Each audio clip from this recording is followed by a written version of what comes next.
नमस्कार, बहुत स्वागत है आपका न्यूज 18 के डिजिटल प्लेटफॉर्म पर।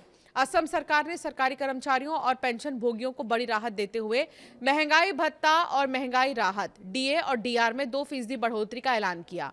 ये बढ़ोतरी जुलाई 2026 से लागू होगी, जिससे 8 लाख से भी ज्यादा लोगों को फायदा मिलेगा।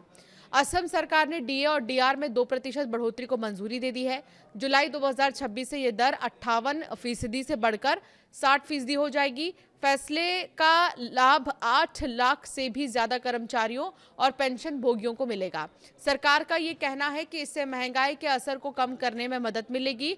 असम के मुख्यमंत्री हिमंत बिस्वा शर्मा ने कहा कि सरकारी कर्मचारी पेंशन भोगी राज्य की तरक्की में अहम भूमिका निभाते हैं।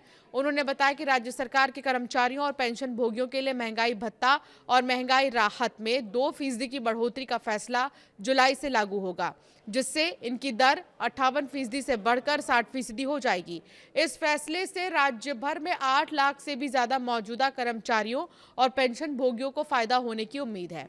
सोशल मीडिया प्लेटफॉर्म एक्स पर इस जानकारी को साझा करते हुए मुख्यमंत्री ने कहा कि सरकार अपने कर्मचारियों और रिटायर हो चुके कर्मचारियों की भलाई और कल्याण के लिए प्रतिबद्ध है।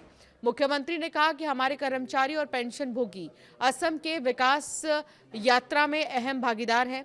उन्हें और मदद देने के लिए असम कैबिनेट ने डीए और डीआर में 2% की बढ़ोतरी को मंजूरी दी है, जिससे वो इस जुलाई से 58% से बढ़कर 60% हो जाएगा।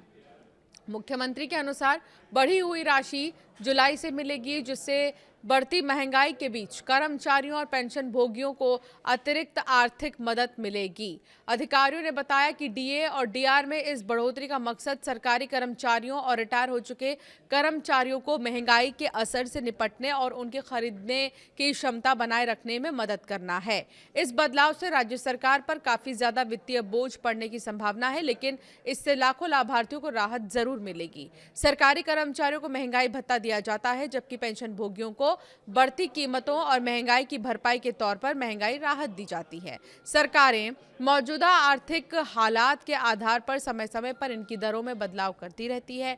हाल ही में की गई ये बढ़ोतरी असम सरकार द्वारा कर्मचारियों के कल्याण को बेहतर बनाने और वेतन, पेंशन और रिटायरमेंट से जुड़े लाभों का समय पर भुगतान सुनिश्चित करने के पिछले कुछ वर्षों में उठाए गए कई कदमों का ही एक हिस्सा है।